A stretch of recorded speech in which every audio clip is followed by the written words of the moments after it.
त्यामध्ये पुन्हा तुमच्या घरामध्ये वादविवाद भांडणं जी होते ना त्याला कारणीभूत आहे. वादविवाद भांडणं होण्याला कारणीभूत आहे. तुम्ही भाकरी भाजताना तवा तापायला पाहताना काय करतो, पाणी टाकते. पाण्याचा आणि अग्नीचा छत्तीचा आकडा आहे. ज्या तव्यावरती भाकर भाजण्याच्या अगोदर पाण्याचे शितुरे टाकून भाकर भाजणार ना, ती भाकर जो खाईन ना तो भांडणच करेल तुमच्या बरोबर.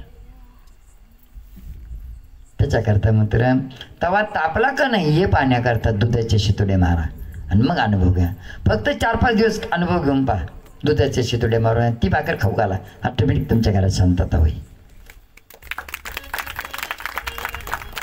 त्यामध्ये आपल्या घराच्या समोर मात्र जर समजा तुळस असेल ना, तुळस वृंदावन तर असतंच, पण एक तुळस खाली लावा.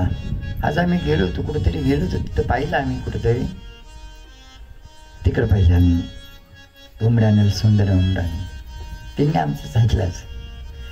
घराच्या समोर मात्र एक खाली तुळस लावाशी जमिनीवरती, तिथं निळा धोतरा लावा, तुळस धोतरा. टाणाटोणा करणी कवटाळ यांचं काही चालणार नाही. आसुरी शक्तीचा प्रभाव तुमच्यावरती पडणार. एखादा त्यांच्या तिथं लावलं ना, तो व्यक्ती यायचा, तो म्हणायचं हे पहिलं उपटून टाका, हे पहिलं उपटून टाका, हे पहिलं. त्याच्या रस्त्यात नव्हतं ना, रस्त्यात असतं तर ती गोष्ट वेगळी होती. त्याला चांगली गादी टाकली बसायला, मग आता त्याच्यावर बसावं काही नाही. ते म्हणे ते पहिलं उपटून टाका. आता त्याचा याचा काय संबंध आला? ते म्हणले बघ त्याला मुहूर्त लागत असतं. बाबा सांगाल ना मुहूर्त तर उपटू, बाबा सांगत तर उपटू. आता ते उपटायचंच नव्हतं.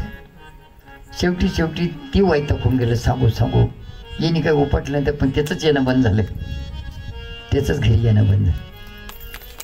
म्हणून अशा पद्धतीनं आणि आपल्या घरामध्ये ना जी फरची वगैरे घर पुसणार असेल ना, तर तुम्ही जास्तीत जास्त मीठ टाकून खारं पाणी करून मात्र ते घर पुसत जा, तर आसुरी शक्तीचा प्रभाव मात्र पडणार. मी कंटिन्यूटीच तुम्हाला सांगतो. आम्ही नेमकं ते चंद्रदेव आता गेलं काय हां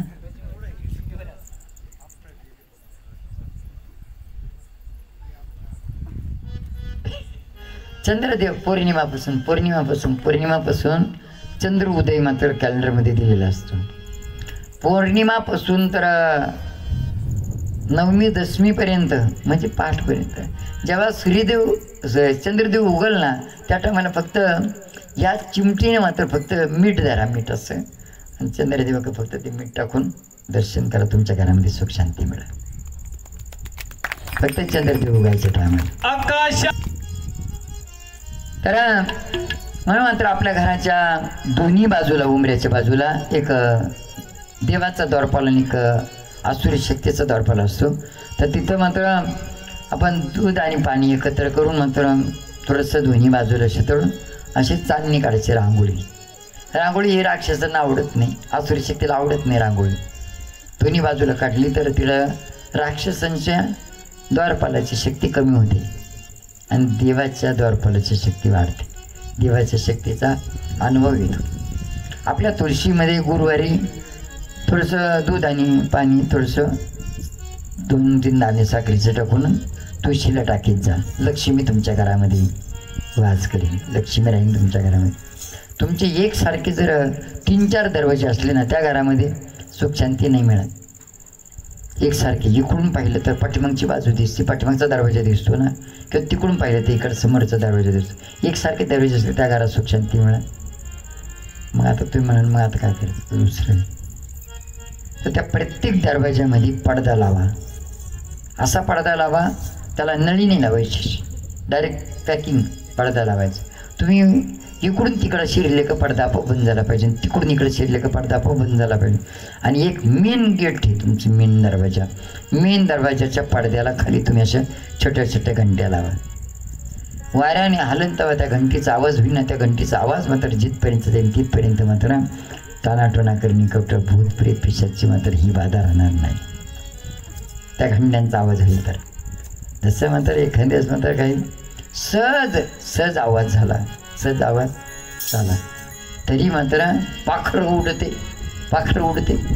ते पाहिलं ते एखादा फोनमध्ये दाखवलं आम्हाला ते पाईप पाणीने भरलं की असं वाजायचं टाटलीवर पडायचं ते तो माणूसही नाही तिकडे ती आपोआप व्हायची ती तर पाखराला वाटते माणूसच वाजतो काय टाटली पाखरं वाटेल तसं घंटीचा आवाज जर आला तर त्या ठिकाणी आसुरी शक्तीचा प्रभाव होणार नाही.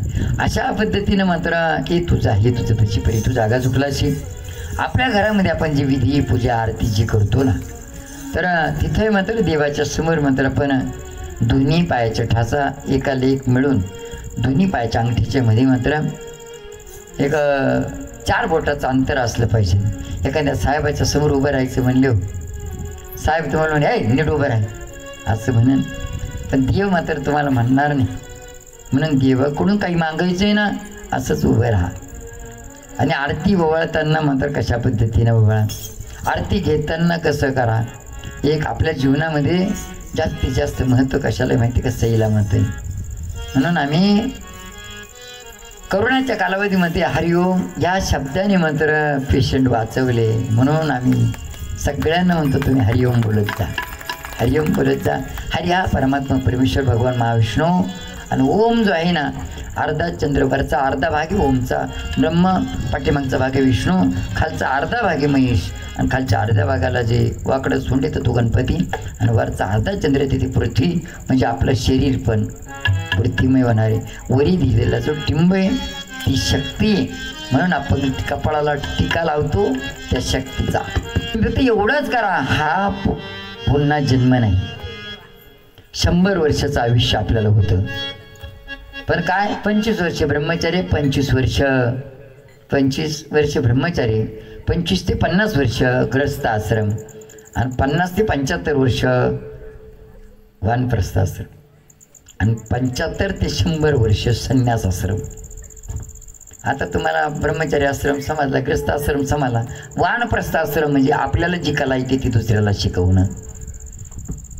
त्यानंतर मात्र संन्यास आश्रम त्यांना त्यांच्या पायावरती उभं करून दिलं आपल्या मुलांना शिकवलं. कदाचित मात्र शेवटी सुद्धा मुलं आपल्याला म्हणतात तुला काय समजतं म्हणजे बापांना शिकवलं तरी त्याला म्हणतं तुला काय समजतं.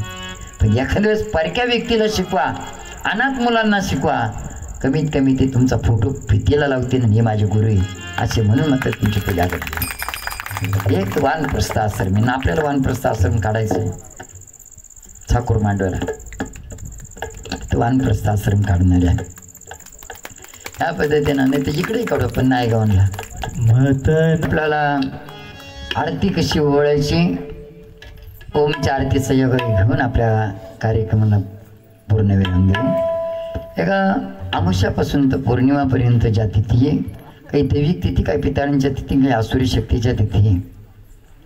अमावस्याला मात्र चंद्र इकडे दिसतो अर्धा चंद्र आणि पौर्णिमाला इकडे दिसतो चंद्र उद्या एकदम गोल चंद्र दिसत म्हणजे अमावस्याला इकडं अमावस्याच्या नंतर आणि पौर्णिमाला इकडून तसं म्हणतात असं अर्धा चंद्र आणि गोल चंद्र अमावस्यापासून तर पौर्णिमापर्यंत आणि पौर्णिमापासून तर अमावस्यापर्यंत अशा पद्धतीनं अर्धा चंद्र आणि गोलचंद्र. एक आपल्या जीवनामध्ये सईला जास्त महत्त्व आहे. तुम्ही ओममध्ये जरी एक वेळेस जरी आरती ओवळली ना तर त्याचा अनुभव मात्र अशा पद्धतीने येईल ना तुम्ही स्वतः सकाळी किंवा संध्याकाळी फक्त ओममध्ये आणि आरती घेताना अशा पद्धतीने आरती घेतली इथून आपल्या डोक्यावरून त्या खांद्यावरून दोन्ही पायापर्यंत अशा पद्धतीने घ्या.